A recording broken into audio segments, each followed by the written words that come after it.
1948, the world was at a crossing. Many European cities remained in ruins from the war. Western allies and the Soviet Union were locked in a confrontation over the future of a defeated Germany. Millions were hungry and homeless, and armies strained against hastily drawn boundaries. In this dark time, an unlikely young man from Utah made one simple gesture, creating a ray of hope and humanity that captured hearts around the world. I just know that the first time I saw the parachutes coming down, and then realizing, that there were chocolates, I thought, wow, It wasn't the candy that was important. What was important was that somebody in America knew I was in trouble, and somebody cared. The children of post-war Germany would never forget the tender miracle of Gail Hal Halverson of Garland, Utah, the candy bomber.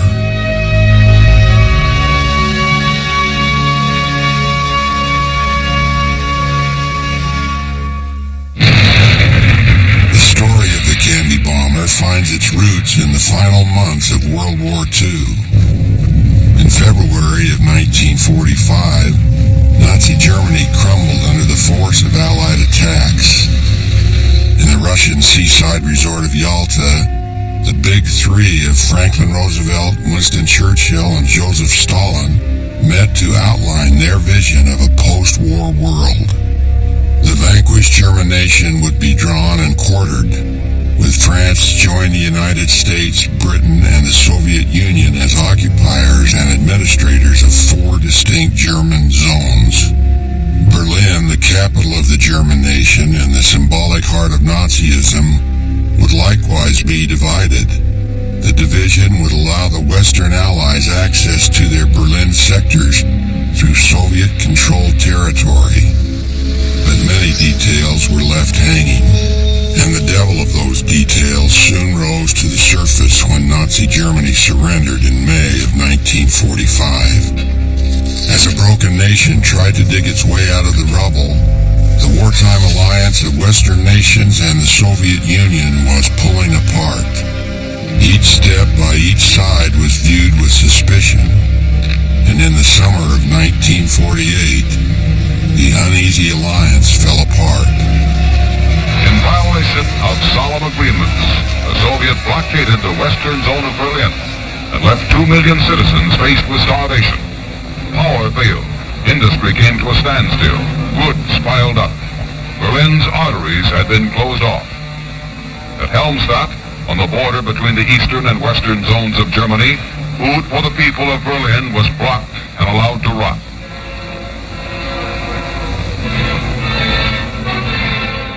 We didn't have any written agreement to access Berlin on the ground.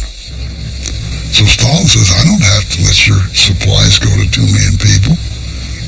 But Truman says, we're in Berlin, we're going to stay, and we're going to fly supplies. And most of the advisors said, we're going to look stupid. You can't supply 2 million people by air. It's never been done before. It's not our responsibility. But Truman got tired of that. He says, look, end of discussion. And the British were like Bevan and Attlee, and the French said, we agree. We're going to do that rather than start World War III and start a fight. And so that's how we were flying. That's why we were flying stuff in to Berlin, because we had a right to. When it first started, General Lee said, hell, we're providing food for Berlin. Let's call it Operation Vittles. My first flight into Berlin and came over the city, it's like a moonscape. And you'll see it in my film. Just like, how could 2 million people live in this rubble? And then land with 20,000 pounds of flour in Tempelhof. Like, it just came out of the States. I didn't have any interaction with the community and what they're like. Got out of the cockpit, walked back there, opened the back doors of the truck back up, pick up 20,000 pounds of flour. About 6 of these guys came forward to unload the flour. Instead of starting, they came right up, put out their hands, couldn't understand what they're saying. But boy, from their eyes, looking at that flour and back to us like angels from heaven, we were on the same page. We had flour and we had freedom, and they wanted both. General Clay put the Berliners on 1,500 calories a day, as long as they weren't working with the airlift. Eventually, with dehydrated food, we got them up to 1,800 calories a day. We would fly through 3 air corridors. The northern corridor, it came in from Hanover in northern Germany into Berlin across East Germany. And the southern corridor coming up from Frankfurt into Berlin, and the center corridor coming out. The corridors were 20 statute miles wide, and if we stayed within the corridors, they weren't supposed to bother us or force us down or whatever. But we didn't know if they're going to shoot us coming in the corridors. We'd fly over their fighter fields. I mean, they had fighter fields everywhere. There was 2 fighter bases that we flew over on the South Corridor going into Tempelhof. The Russians would always try to come up and force you out of the corridor. All you had to do to get him to break off his formation with you was to take a camera and stick it in the window toward him, and he immediately peeled off.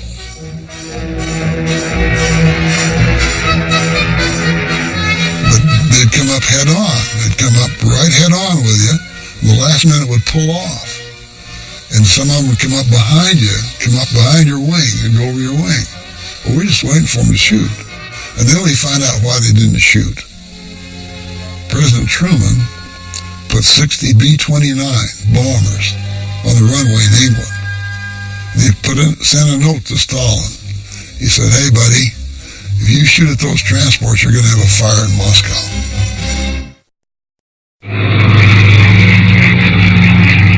When we first started in July, landing in Tempelhof, we'd go into the terminal building where they had a great snack bar. You know, and you get hot dogs, hamburgers, and I had hot chocolate. We would not stay there. We'd just stay there long enough to load. And we wouldn't take any fuel on. Actually, we wouldn't bring fuel in to fly out. We'd have enough to get in and back out and just a little bit more. And so when Tunner came, he went into Berlin, and he found some airplanes sitting there empty, and guys in the line, the snack bar, inside waiting to be served. And he says, "No more of that stuff, guys. You don't leave your airplane. You stand right by that airplane, and by the time that last sack of flour cools off that airplane, or dried potatoes or dried eggs, everything was dried we could dry, so cut down the weight. He said, you get that number 3 engine started, and get that bird out of here and get another load." And we thought, oh, that's going to be kind of miserable and raining. And I don't care if it's raining or snowing. Get in the airplane, sit in the cockpit, and wait for him to unload it. But he made up for it. He sent the weatherman around to the airplane. He sent the clearance guy around to the airplane to say you're clear to go, whatever. And then he made mobile snack bars, a bunch of mobile snack bars on wheels. And he put some beautiful German Fräuleins in there. And they'd come by with hamburgers, hot dogs, hot chocolate, everything that the guys wanted. And they're very friendly and wave, and boy, that was better than inside. You know, we have no line. We were the guys, only guys in line. They were funny because they knew I never had a date on the whole airlift. It was verboten. And guys flying, that's all we're doing. At first, we had to fly 3 round trips a day or night or whatever it was. That took about 16 hours.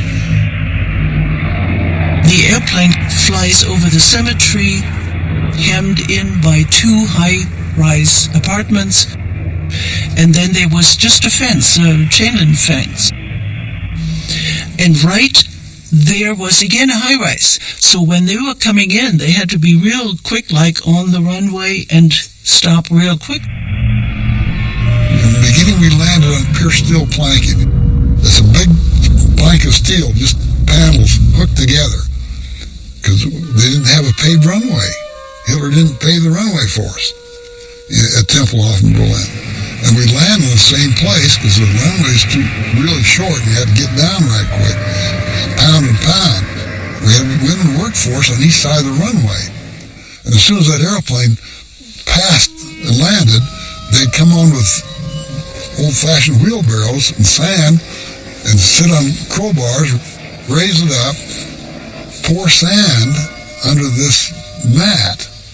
And a guy would, only one man on this whole crew, he'd pour tar under it.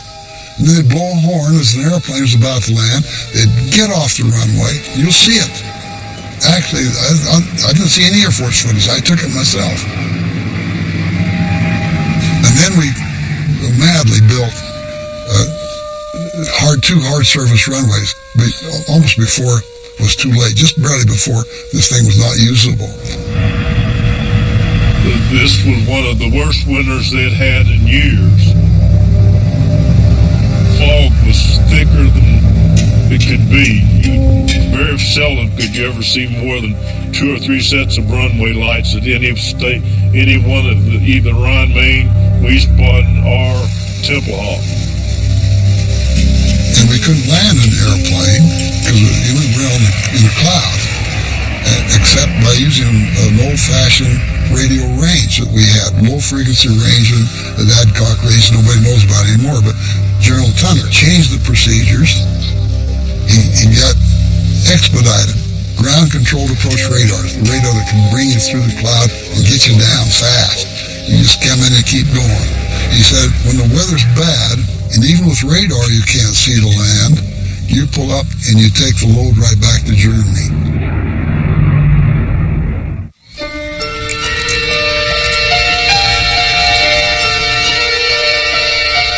As a 7-year-old, I wasn't aware of the blockade itself, but I just noticed, there's a lot of planes coming in, they're basically flying almost over our roof to get into Tempelhof.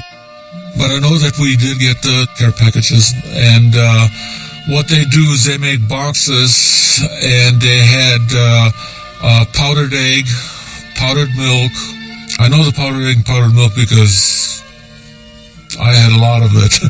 And then they had one where you had stamps for it, like the bread and the milk and so forth. You should have seen the food lines that were. My mother had my brother and myself standing in line, and she would be in the third line someplace, because each store, it wasn't a supermarket like we have here. It was a grocery store, a bread store. So we stood there, and my mother would come and see how close we were to getting it. But that's what you did. They gave you 100 grams of this. They may not have butter, so they gave you margarine. Well, what now if the margarine went out? They had lard. We never had lard in our lives. But you eat anything.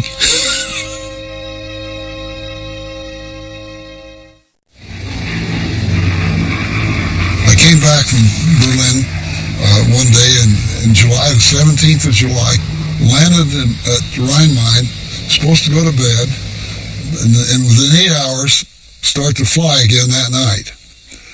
And I thought this airlift would be over right away. And a kid off the sugar beet farm in Utah wanted to see what it was like on the ground in Berlin. I thought it's going to be over in 2 weeks. They're going to send us home. We'll never be able to get around the town on the ground. And so I had my movie camera. I carried my movie camera with me all the time. And right next to me on the next hard stand, getting ready to start engines, just finished loading, was Bill Christian, a buddy of mine from Mobile.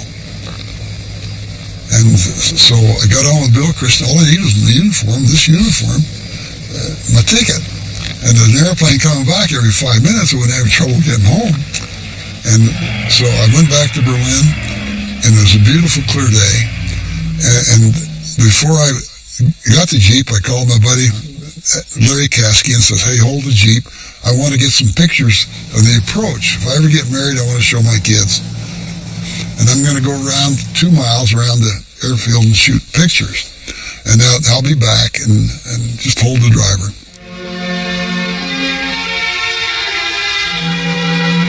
So I ran good shape. Then I ran around the opposite side of the field from the terminal building.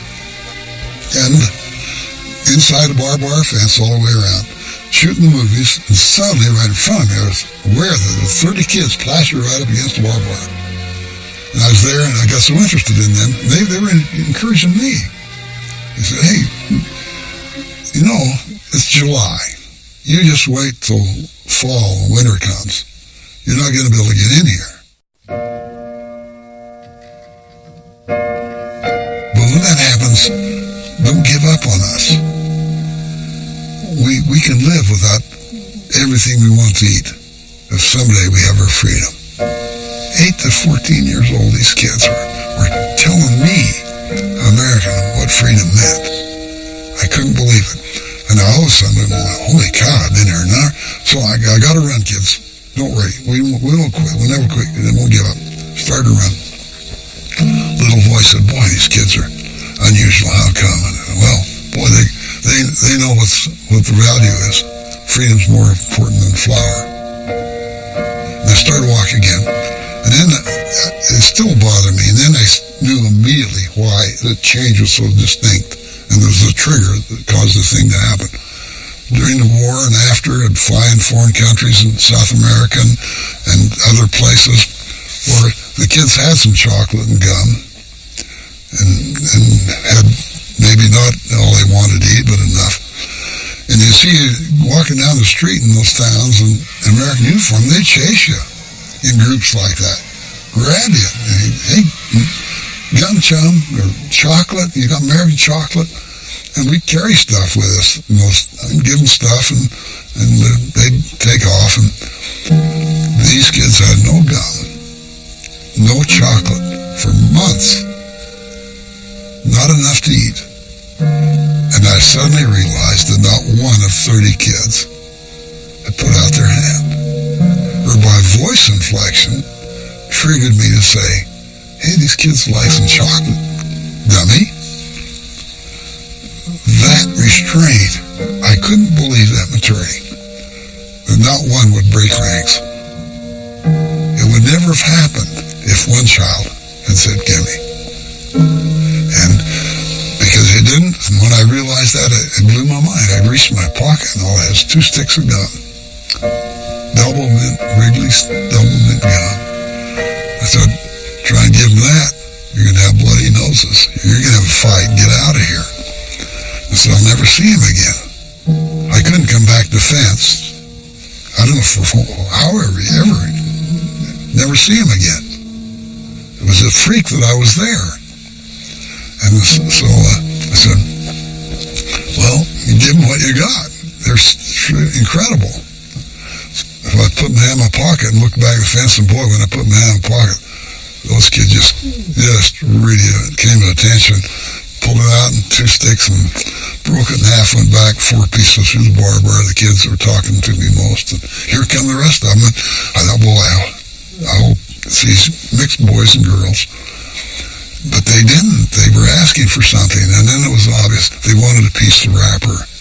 And the guys and gals that got half a stick of gum tore off the outer wrapper and the tin foil and passed it to the other kids. And the kids that didn't get any gum took that piece of paper and held it up to their nose and smelled it and smelled the smell on a piece of paper. I just stood there dumbfounded. I just couldn't believe it. I said, boy, I got to do something for these guys. And about that time, an airplane came over my head, landed right behind me, taking pictures, and I got an idea. I said, boy, I can deliver tomorrow to these same kids without losing anything if I can drop it out of the airplane. Then the red light came on. You can't do that. You got to have permission for something like that. Then I rationalized. And that's how you get in trouble. Rationalize. I said, this airlift's not according to Hoyle. Starving 2 million people, what's a few sticks of gum, And so I just almost feeling bad. I said, look, kids, I felt boy, I shouldn't be saying this, but I'm going to say it anyway to him.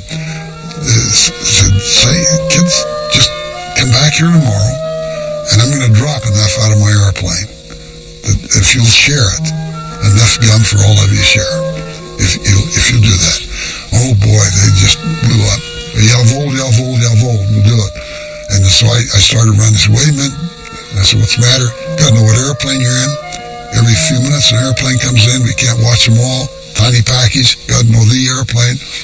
And then I said, well, I just fly a different airplane every time. I said, but we just really need to know it. Then I remembered when I learned to fly in Garland, Utah in the summer of 1941, when I first learned to fly from Brigham City in that first flight class, went up over Garland and then over to Logan and across country.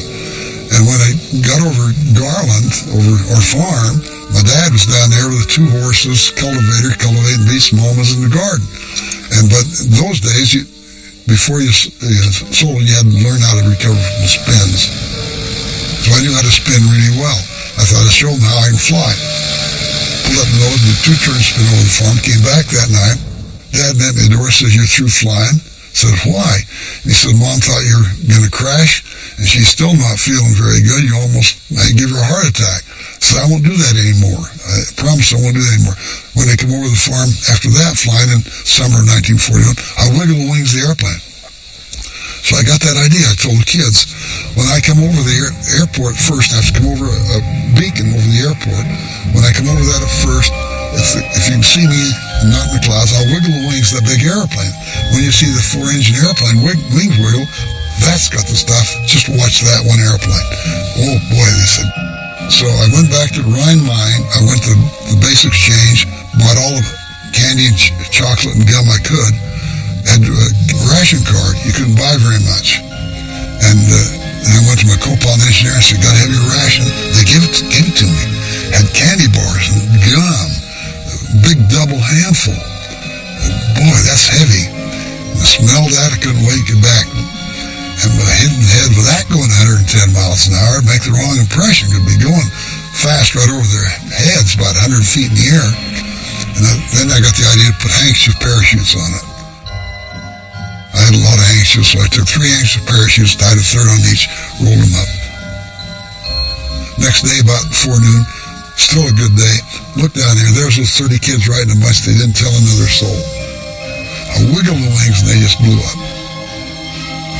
I'm worried that the airplanes lined up to take off and seen them come out and reported it. But I was more worried that I'd pulled it over the barbed wire fence on the runway where they couldn't get it.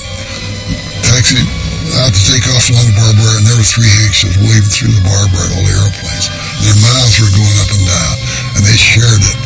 And they were waving like crazy, and I said, I wish you wouldn't do that.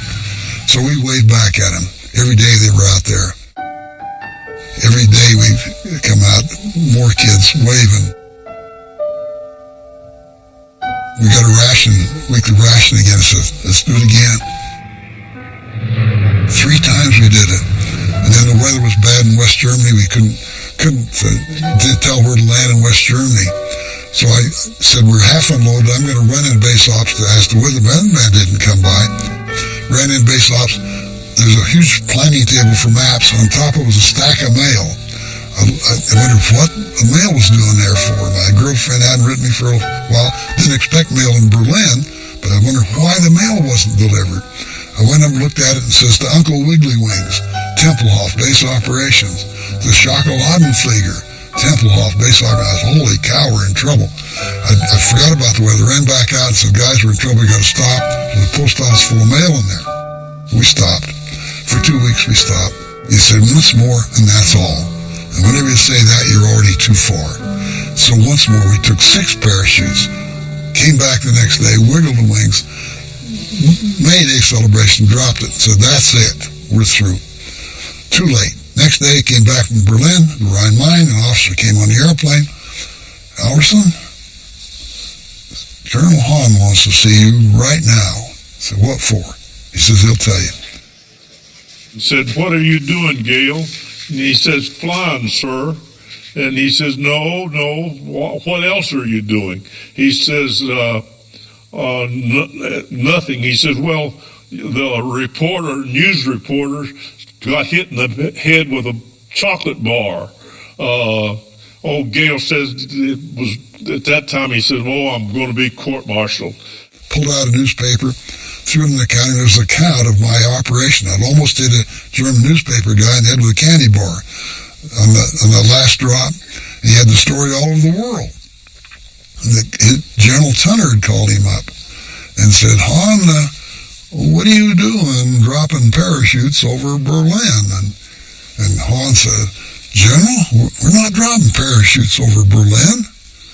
And he said, "Colonel, you better find out what's happening in your outfit, chunk."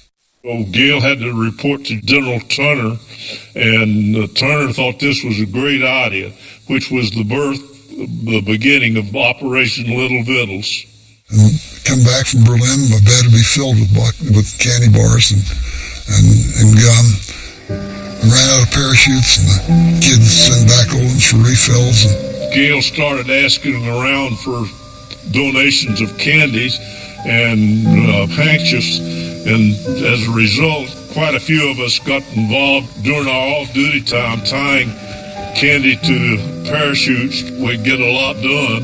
We'd take it, and each pilot in our squadron ended up dropping candy to kids in Berlin. The women's clubs would be tying up the parachutes, and it just went crazy from there on. We had 2 German secretaries the base commander gave us to answer all the letters, and they'd give me really special letters and say what you can do about this guy. Well, Peter Zimmerman says, "I'm 9 years old. My legs aren't very long, and I'm not getting this stuff." Didn't get any gum or candy. A beggar could beat me to it. So he made me a parachute, perfect parachute.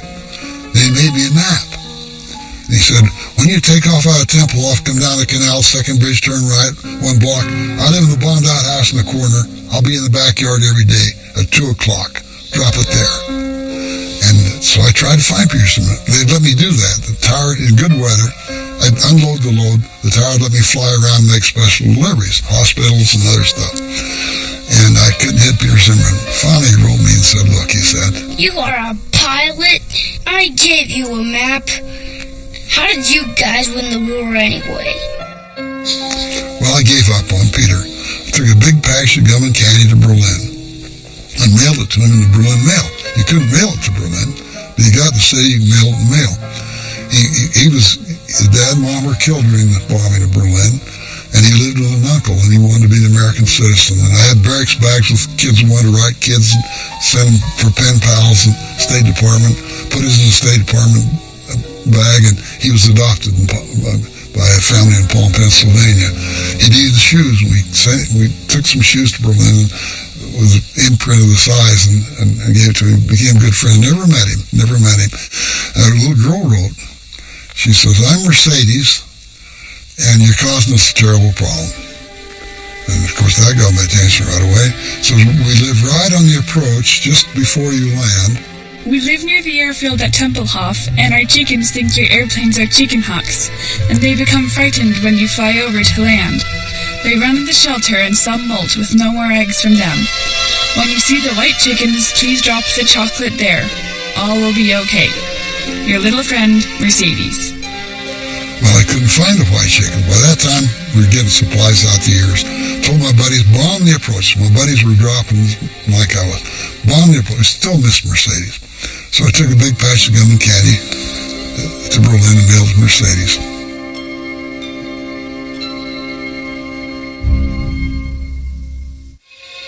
All of a sudden, a slew of airplanes were coming in. I mean, they were just constantly just coming in and, 1-2 minutes apart. As soon as the runway cleared, another one would land. And since we lived so close to the airport, they were kind of low, so you could see them, almost like, hey, I can touch these planes. That was kind of neat. I saw these parachutes coming down, and then realized, that there were chocolates. I thought, wow, and I don't even know if I was thinking if they came out of an airplane or if they came from heaven or something like that. It's just that I know they were coming down and it was chocolate. My brother, who was about 8 years older than I am, so he was 15 then, he told me to just sit there and wait. And when brother said something, you listen, because if he didn't punish you, then Dad would punish you for not listening to him. And so I waited. He ran up there and he picked as many as he could find of those chocolates because, every kid was really scrambling there. Kids were all over the place. And then he came back, and I believe we got about between 8 or 10 bars that he got. And he says, I got some chocolate, I says, okay, let me have some. Well, he wouldn't give it to me. He took it home and he gave it to Mother, who knew how to ration it and to make it stretch.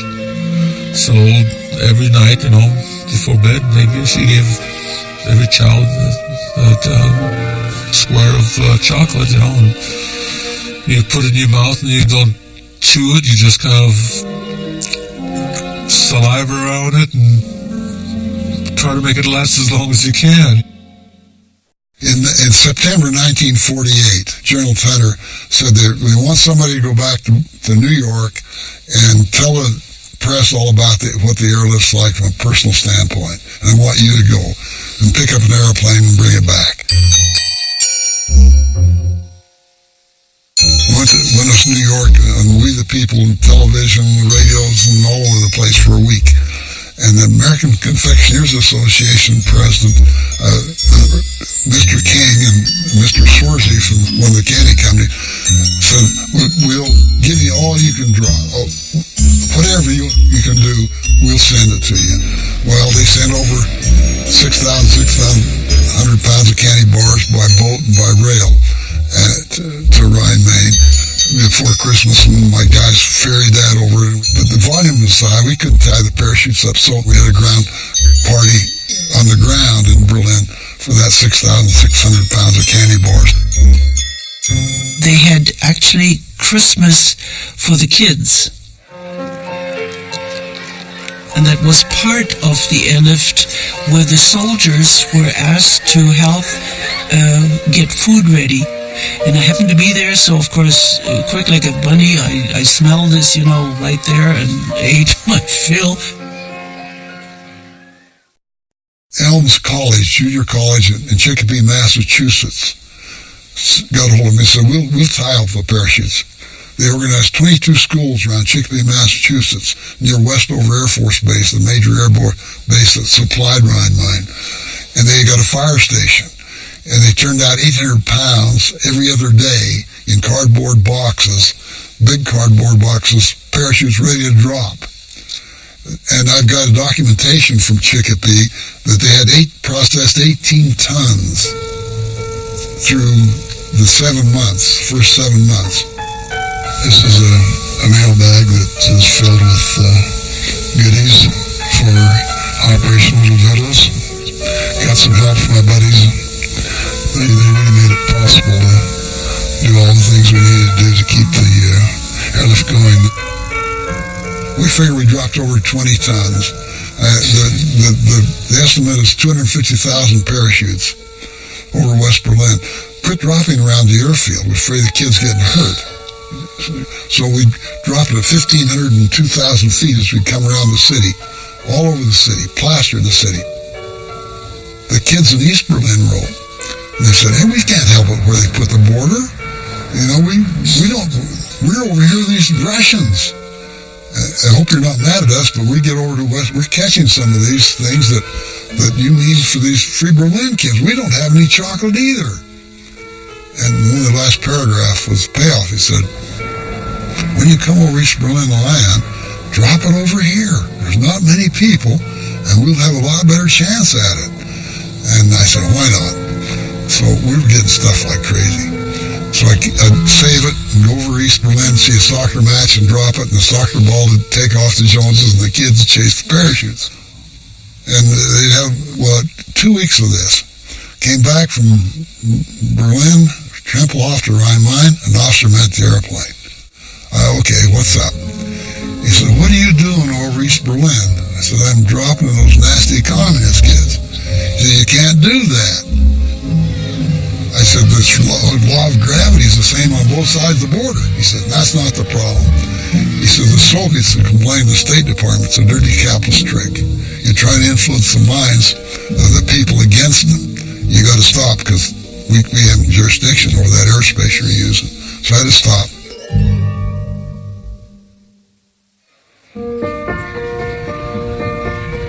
They let people come out on the field and controlled, but talk to the pilots while they're unloading.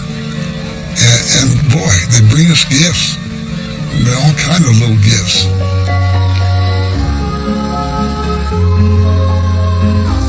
Still got a bunch of things they brought to me.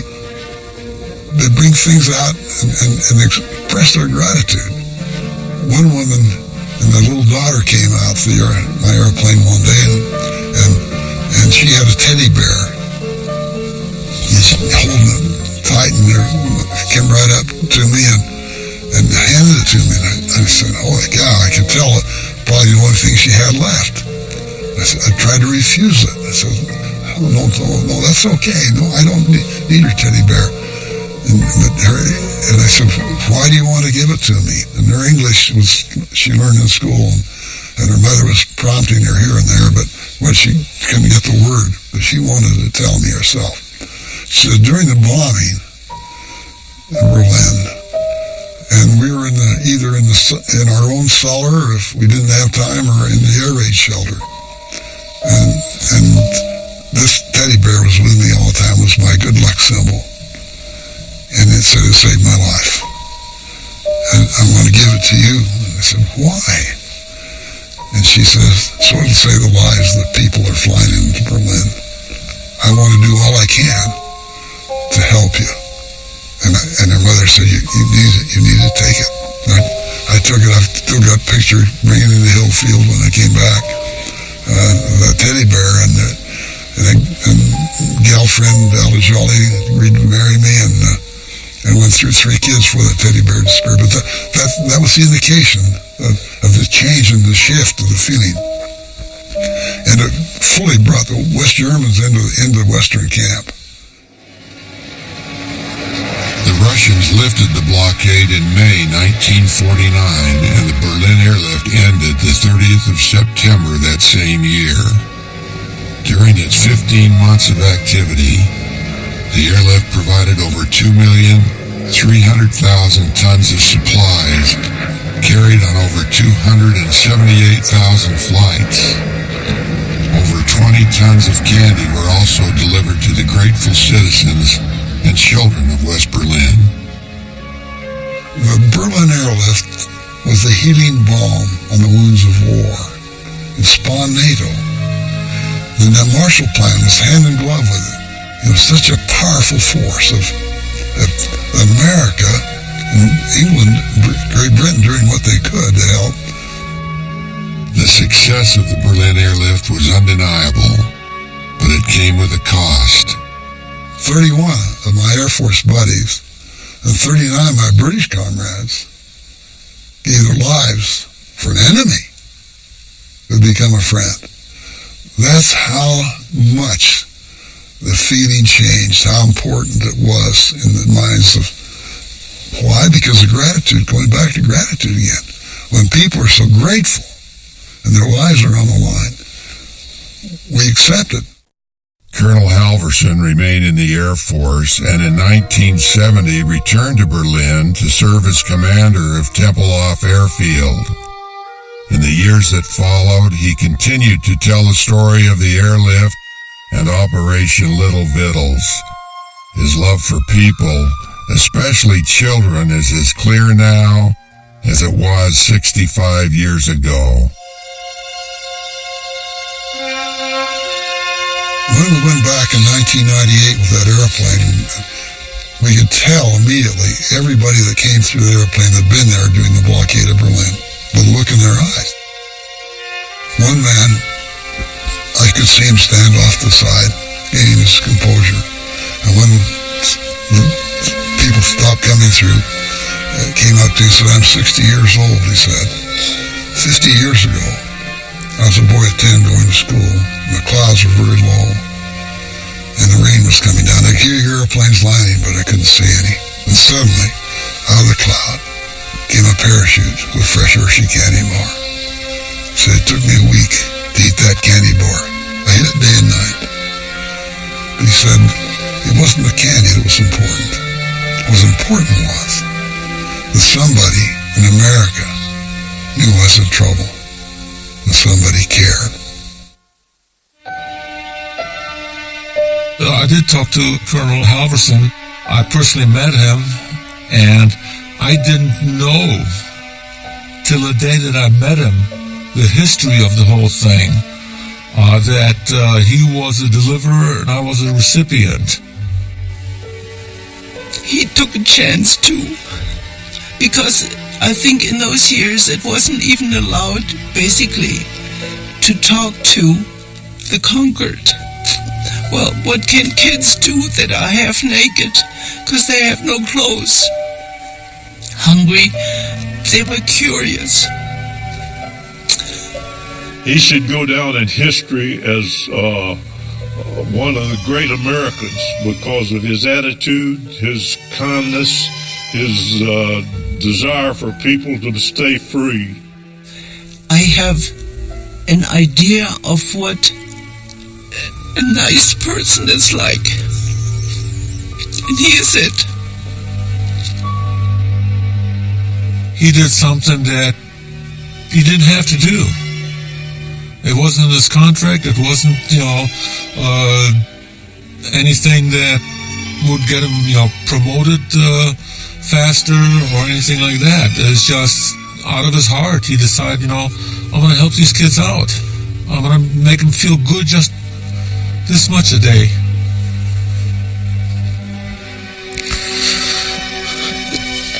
Felt good.